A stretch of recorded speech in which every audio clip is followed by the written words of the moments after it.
curious minds? Welcome back to Travel Bucket, your ultimate guide to uncovering the most fascinating destinations worldwide. Today we are diving into a city that never sleeps. Well, it is Mumbai. From the decoration of Bollywood to historic colonial architecture, this vibrant metropolis is packed with surprises at every corner. So, tighten your seatbelt as we are going to reveal the stories of Mumbai that will blow your mind. Now, let's dive into the fascinating world of Mumbai. The first car owner.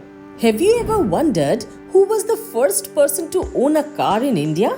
Was it a Maharaja, a British officer, or someone else entirely? It's absolutely no. It was Sir Jamshedji Tata, the founder of the iconic Tata Group. Yes, the man who laid the foundation for one of India's largest conglomerates was also a pioneer in embracing modern technology. Sir Jamshedji was a resident of Mumbai, making it the first city in India to witness a car driving through its streets. But what makes its story even more fascinating is the message it carries. Sir Jamshedji's vision wasn't just about owning a car. It was about bringing world-class advancements to India and dreaming of a future where our nation would lead in industries, science, and innovation. First 5-star hotel. Next comes the iconic Taj Mahal Palace in Mumbai. But why is it so important? To find out its journey, we've got to go back to 1903. It was the time when India was still under the British rule, and Mumbai, then Bombay, was growing as a commercial hub. Then entered Jamshedji Tata, who was a visionary industrialist and dreamed of gifting his beloved city a hotel that wasn't just luxurious but also stood as a symbol of pride.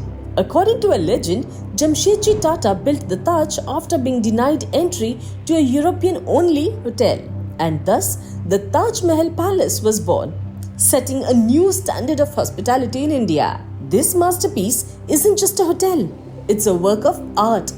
Built in the stunning Indo-Saracenic style, the Taj blends Mughal, Venetian and Gothic influences. The palace opened its doors on December 16, 1903 and was nothing short of revolutionary. Did you know it was the first building in Mumbai to have electricity and an elevator? Yes, it's true. Over the decades, the Taj has hosted everyone from heads of state to legendary artists. The hotel has also seen its share of challenges. It became a symbol of resilience after the tragic 2008 Mumbai attacks. So, from its royal beginnings to becoming a global icon of hospitality, the Taj Mahal Palace is a piece of history. So, what do you think? Would you love to stay here or just take a tour of this luxurious marvel? Let us know in the comments. Asia's largest slum. Yes, it's Dharavi in Mumbai. This is the place where over 1 million people live within just 2.39 square kilometers. A place that buzzes with industries like leather crafting, pottery and recycling, contributing to over $1 billion annually to the economy. It showcases the breathing story of survival, diversity and resilience. But how did this settlement evolve from a fishing village into one of the most densely populated areas in the world?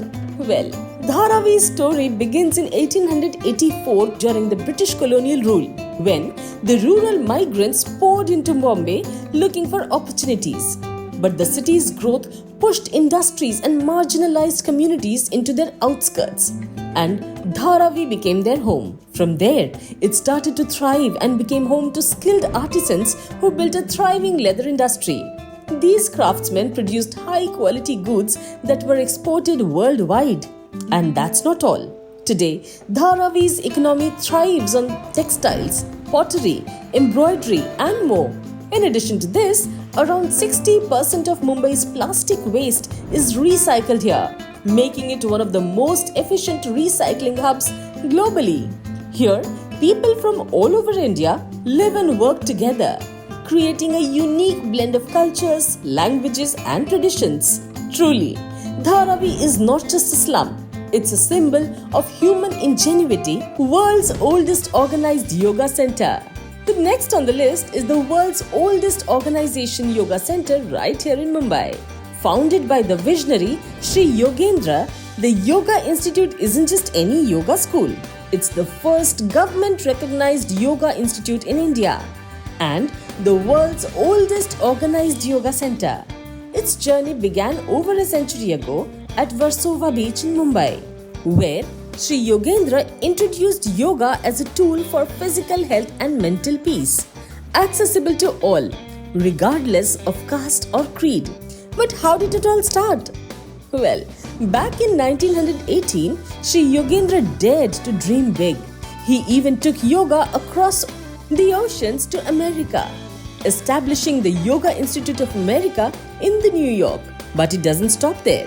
This institute has been a pioneer in yoga research, studying everything from ancient techniques like Yoni Mudra to proving the reversal of heart diseases through yogic lifestyles. Today, the Yoga Institute continues to transform lives through its well-organized courses. Their famous 21-day Better Living course has become a gateway for thousands to rediscover themselves. And let's not forget the Yoga Museum they launched, a treasure trove of 5,000 years of yoga history. So, what is your thought regarding yoga? Let us know in the comments below. First movie screening in India. There's the first movie screening which was held in Mumbai. How did all this begin?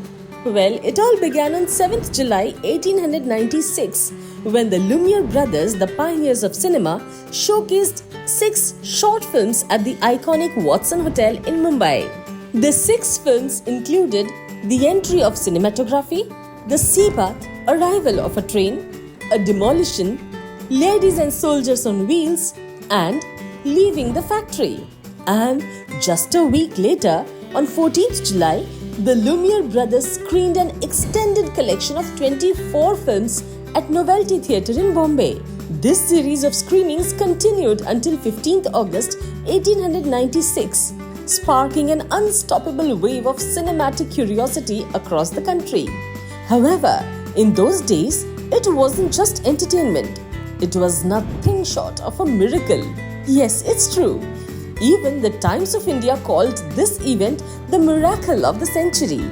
This cinematic spark ignited a passion so strong that just 2 years later, Indian photographer Hiralal Sen made his first motion picture in 1899. The Wrestlers by H.S. Bhatavdekar became India's first documentary film. Fast forward to 1913. Dada Saheb Phalke released Raja Harishchandra, which is the first full-length Indian film. And Phalke is now celebrated as the father of Indian cinema. So, today's Bollywood grandeur in Mumbai just started with that first flicker of light on the screen at the Watson Hotel on 7th July 1896. Largest open-air laundry. The next one is the largest open-air laundry in the world. Yes, it is the Mahalakshmi Dhobi Ghat in Mumbai. This is where over 1 million garments are washed daily and over 7,000 people work tirelessly and scrub away on 700 stone washing platforms every single day. So, this isn't just any laundry. It is the hub of Mumbai's laundry ecosystem. From posh hotels to wedding decorators and even neighborhood laundries, everyone relies on these hard-working dhobis. And one of the most shocking facts is its turnover. Yes, it is a staggering 100 crore rupees. Do not forget the Guinness World Record that put Dhobi Ghat on the global map in 2011. The most people hand washing clothes at a single location. Around 200 families live and work here, passing down this unique occupation through generations. The phrase Dhobi Ghat is now a term used across India to describe any large-scale laundry setup. It even inspired the British to create similar setups in Kolkata back in 1902. So, the next time you are in this vibrant city, make sure to visit this iconic spot. India's first civil aviation airport. Did you know that India's aviation journey began on a humble strip of land in the heart of Mumbai? Well, it was that place where legends like J.R.D. Tata first took flight, marking the birth of civil aviation in India. Dates back to 1928 when India's first civil aviation airport, Juhu Aerodrome, was founded. And after 4 years in 1932, J.R.D. Tata, the father of Indian aviation, landed his Pasmoth aircraft here, carrying India's first scheduled airmail service from Karachi. This marked the dawn of Air India, right from a modest hut with a palm-thatched roof at Juhu Aerodrome. But did you know that Juhu Aerodrome was Mumbai's primary airport during World War II also?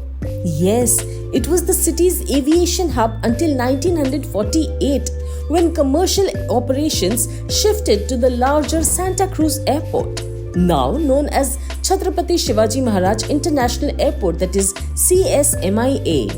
Even after losing its title as Mumbai's main airport, Juhu Aerodrome didn't fade into obscurity.